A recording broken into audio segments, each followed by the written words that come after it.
we talk a lot about education, and more than talking, we do a lot in education. We spoke about Marty Seligman before, who's considered the founder of the field of positive psychology. When Professor Seligman speaks to parents or teachers, he very often begins with two questions. The first question that he asks is, tell me, what would you most like for your children? What are the things that are most important for you, for your children?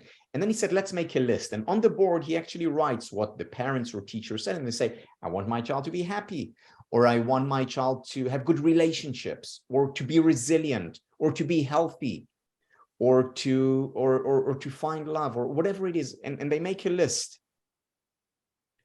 And then he said, okay, list one over. Question number 2. What do your children learn in school? And then there is a second list, and they say they learn mathematics and writing and geography and history and biology. Now, there's usually no overlap, zero overlap between the two lists. Now, it doesn't mean that list 2 is not important. Of course, it's important for children to learn mathematics and writing and geography and you name it. But why are schools almost entirely ignoring the first list? Especially today when we have a science of happiness. So yes, I could understand, 50 years ago that schools would be reluctant to introduce a class in happiness studies or positive psychology. But today, when we have science, when we have evidence, when we know how to increase children's levels of well-being, when we know how to make them more resilient, when we know how we can help them cultivate healthier relationships in school and in the future, when they're grown-ups, why are schools ignoring this? And this is very unfortunate. And Zia, I'm so glad you as a teacher is asking this question, is interested in bringing more happiness, because you know what? It's not just that there are all these benefits to their well-being. If you increase levels of happiness, you also become a better student, more creative, more productive. You become a better team player in your class. It contributes to the classroom environment and to learning in general.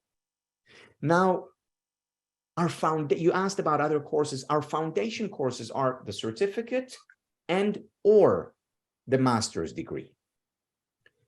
And for our graduates, we have what we call a happier school program, where you can take these ideas and in a very concise and accessible way, introduce them. You don't need to take the Happier School program because you can create it by yourself.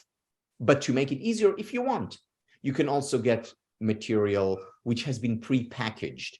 That just makes it easier, more accessible for you.